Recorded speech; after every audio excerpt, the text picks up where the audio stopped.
Now let's go and read the requirement B. What is the requirement B ask you to do? Now you are supposed to use both exhibits 1 and exhibit 2, right? Discuss the ethical issues which exist in relation to the email from Arancha and any actions which James, that Sami's line manager, should take to resolve this. Ethical issues, right? About the email. To discuss ethical issues, right? And any actions.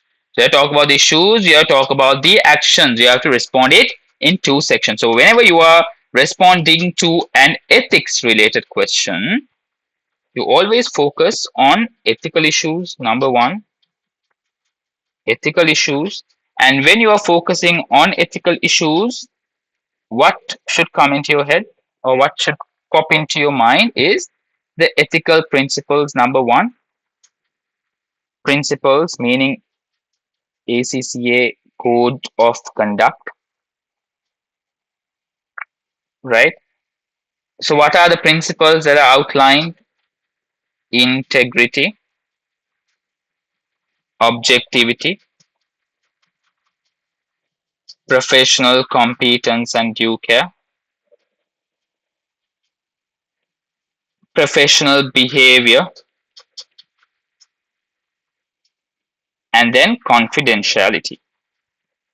Okay, so these are the five fundamental principles that a finance professional, especially if they're ACCA members, need to follow, right? And then there are instances where these principles will be threatened, right? And that happens because of ethical threats, right? So ethical threats that threaten these principles. Now, what are those threats? What are the ethical threats? We have self-interest, we have self-review threat, because there'll be something underlying or some underlying reason for breaching those principles. So those underlying reasons are the threats, right? Self-interest, self-review. Then you have familiarity threat, intimidation threat, and you have advocacy threat. These are the types of threats that are usually going to threaten these ethical principles. All right. Then there are safeguards that are given, right? There are safeguards. So whenever you are speaking about safeguards, resigning should not be the first option, right? That should be the last resort, right? But the golden sentence or golden matter, if the question talks about the members that are becoming problematic, that are causing the ethical issues, if they are ACCA members, consultation with ACCA is the golden sentence. Nice to have always. Consultation with ACCA, external bodies such as ACCA, right? If some other members from other body, consult them. But most of the time, ethical issues, as we've seen in the past papers, are going to be revolving around ACCA members. So this is the golden sentence that you have to bring in when you are talking about from actions perspective. All right. Now, in this case, you are supposed to talk about ethical issues. So you're going to look at the principle that are being breached or threatened. And then what are the threats that are threatening or causing the principles to be breached. Then the second part of the discussion or second part of the answer will have to focus on action from James, right? Sami's line manager, James, right? So we know this is the first component that we are going to look at the question from the perspective of, and this is going to be the second component. All right. So now, since we have an understanding of drafting an answer, we can go and read the exhibits. You can, now you're supposed to read both exhibits 1 and 2. Okay. So exhibit 2 also will have some call out from exhibit 1. Let's read it. Okay. Sami is a junior member of the finance team at Hicks. Junior member of the finance team. Okay, that is what Sami is. He is recently qualified accountant and normally works in credit control function. Recently qualified. He was asked by the company's chief sustainability officer, Arancha. Now, Arancha is a CSO, right? C-suite level, a director level, to draft the disclosure note on GHG emissions. Problem number one, professional competence. So when we read, we can pick the issues. Now, this is clearly saying that this guy, Sami, is recently qualified, junior member, works in credit control function. How do you think that person will be able to draft disclosure note on GHG emissions? Sustainability is an evolving issue or evolving area that needs to be mastered, that needs to be specialized, right? There should be someone who specializes on this area, right?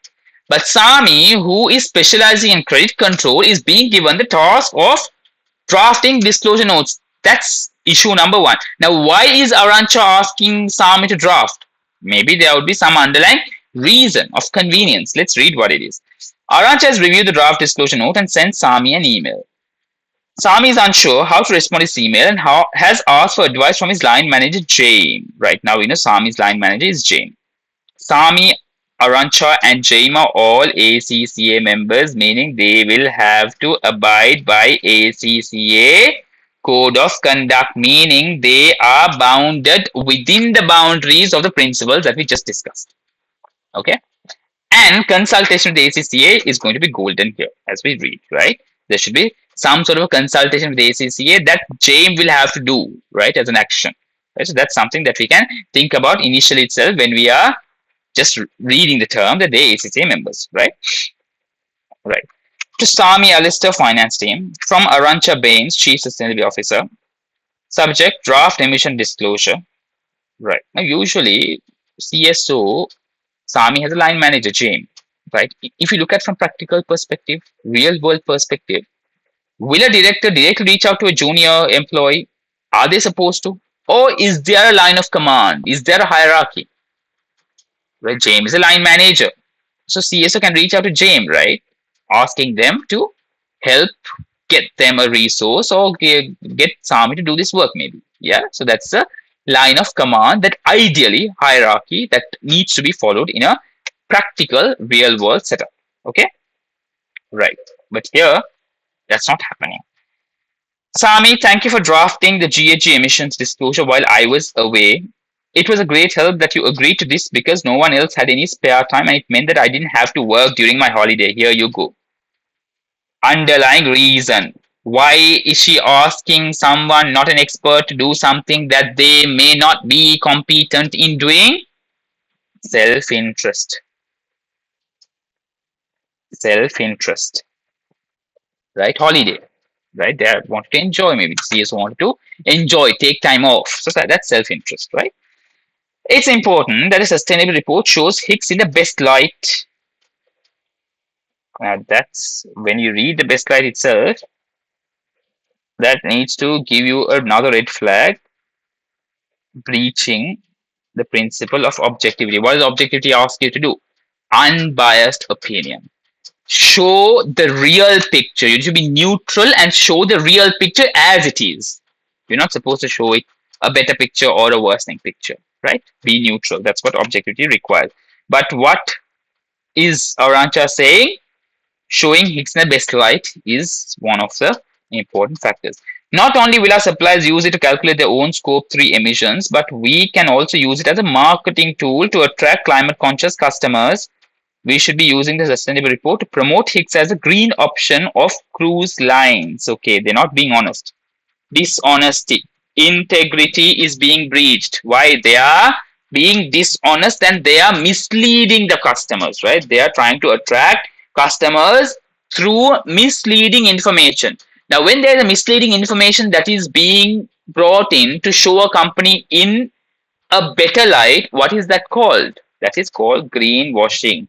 Meaning, now you can speak something about greenwashing as well, and you can also identify greenwashing, the you can detect the greenwashing indicators as well. One of the indicators is this, where they are asking to show Hicks in the best light in order to use the sustainability report as a marketing tool and attract customers.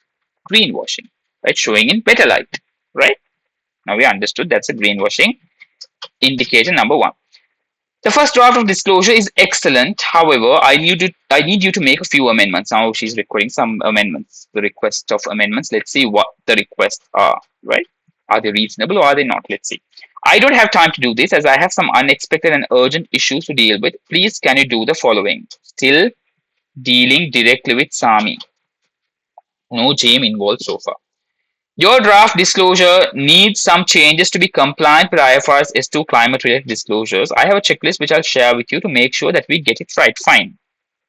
She is telling something reasonable. What is she saying? What she's saying is, okay, there are certain areas that are not compliant with IFRS S2. I'll give you a checklist. You need to make amendments accordingly. Fine, there's no issue there. Now let's read further. The section you prepared on a commitment to alternative fuel is excellent. Please expand this to really demonstrate our efforts in this area. Now, these are the modifications or amendments required. Amendments required. Now, they have already given a disclosure, required disclosure about the fuel, the alternative fuels as we saw under risk management section in Exhibit 1, right? Now, what she wants is to expand that. Already sufficient information is provided, right? Expanding sufficient information is greenwashing indication number 2, right? Please add a paragraph about Hicks sponsoring the Clean Seas Climate Conference this year. The conference concentrated on initiatives to reduce emissions in shipping. It concentrated on initiatives, but it did not do anything pertaining to sustainability. It was a conference, fine. But what IFRS S1 and S2 requires is to disclose what you are doing as a company to overcome the climate related issues, right? Or sustainability issues. Having a conference, sponsoring a conference does not mean that you are taking actions, right? So whatever action you take, that's what you're supposed to bring in, right? So bringing this information is irrelevant, right? Again, trying to use that as a greenwashing tool, right? Greenwashing indication, right? To reduce emissions in shipping. Including this information in the report will really help to demonstrate a commitment to sustainability, right? Demonstrate commitment to sustainability, right? Sponsoring, demonstrating sustainability commitment through sponsorships and not through actual actions. That's another issue. Greenwashing. This entire issue is again about greenwashing. Add this after the section about alternative fuels so that the disclosure note ends positively. It's whole greenwashing, right? Positively. Finally, please delete mention of the 8% reduction in net greenhouse gas emissions to date. Delete. Another amendment. I am worried that some stakeholders will see this as inadequate and that it may overshadow our great achievements so far. Breach of objectivity, right, as well as integrity. By asking to remove something that has happened, to delete something that's actually there, actually supposed to be there, you're being dishonest there, right? And while doing all of this, Arancha is acting in a behavior that's not professional, very unprofessional behavior. So there's a breach of professional behavior as well, right? So how many principles threatened? starting off with starting off with professional competence, number one. Then number two, objectivity, integrity, professional behavior. Four, right? Objective, integrity are happening in two places, and throughout all of this, professional behavior issue is there, right? Acting unprofessionally, right? From the point of dealing directly with Sami to the point of requesting amendments, right? To show a a false positive light, right? So acting unprofessionally throughout. Yeah, right. And what are the threats that we've identified? We did identify that there is self-interest threat, right? Self-interest threat that is there, right? There is no self-review threat. No intimidation might be there for Sami, right? But not for Arancha, right? Sami might be intimidated, right? But Arancha is not intimidated. Arancha, so here we are speaking from Arancha's perspective. So Arancha, what Arancha has done is problematic. So ethical issues that Arancha has done, right? Again, let's go back. What do the requirements say? Discuss ethical issues which exist in relation to the email from Arancha, right? Not Sami. For Sami, intimidation threat also would be there. For Arancha, it has been self-interest throughout. Her holiday, the company being shown in positive light. She's a director. So there might be some sort of she's chief sustainability officer. So there is going to be, she is going to have all the credits, right? So it's totally self-interest. No self-review, no intimidation, no familiarity, no advocacy. So you are not supposed to bring everything that you know. Again, that when you bring in knowledge, apply that is necessary. So in this case, self-interest, and you can talk from greenwashing perspective, right? Talk about from greenwashing perspective, whatever the greenwashing indicators are. Okay, right. And then now we've identified the principles being breached. We have identified threat. We've identified the greenwashing issues. Now we can expand into that. So those points will be discussed under ethical issues. Then comes the actions. Actions that James, who is Sami's line manager, should take. Right. So what should James do? First and foremost, discuss directly with Arancha, right? Discuss with Arancha about below points mainly, right? Unprofessional behavior, unethical behavior of hers.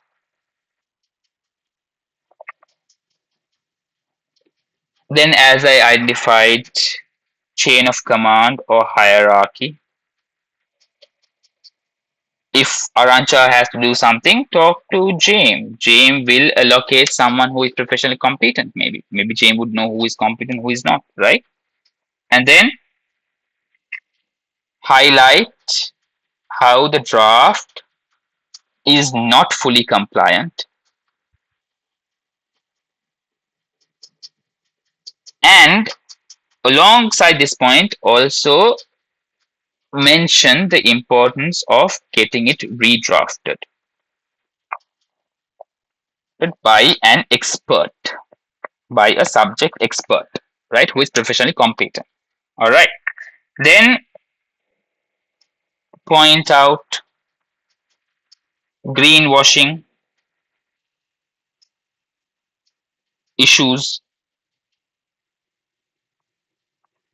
that arise by the intention and the request of amendments from Arancha. So these are all the points that he needs to discuss with Arancha. All right. So we are still talking about what needs to be spoken with Arancha, right? So these are the points that need to be spoken with Arancha. And now, in case Arancha agrees, then they should consider escalation. Escalation. To whom? First internally, board of directors, internal audit committee, and then externally consult ACCA, since they are all ACCA members if necessary. So that's a golden part that you have to bring in. So you see how you think, read a question, how you read a requirement, and how you plan an answer. So this is more than a planning an answer. We already have drafted the points that you need to talk about or that you need to write, right? It's just a matter of expanding it. Okay. So that's how you will be approaching this question of requirement B. Okay. So always limit to what you're being asked, exhibit 1, exhibit 2. So refer to both exhibit 1 and exhibit 2. And then respond ethical issues number 1 and the actions that James should take, who is Sami's line manager. Are we clear? Yeah, are we clear how to approach this question? Yeah. So you see how good that question was? So make sure you become an expert in IFRS sustainability aspects, because the future from this point onwards, sustainability is going to be a key part of your papers, the business reporting papers. So for the ones who are sitting in the upcoming session, focus on sustainability, because a year later, September 2027 onwards, sustainability is going to be a full-fledged question in the paper itself. All right. Okay, so that is question 2. Now let's move into question number 3. Okay.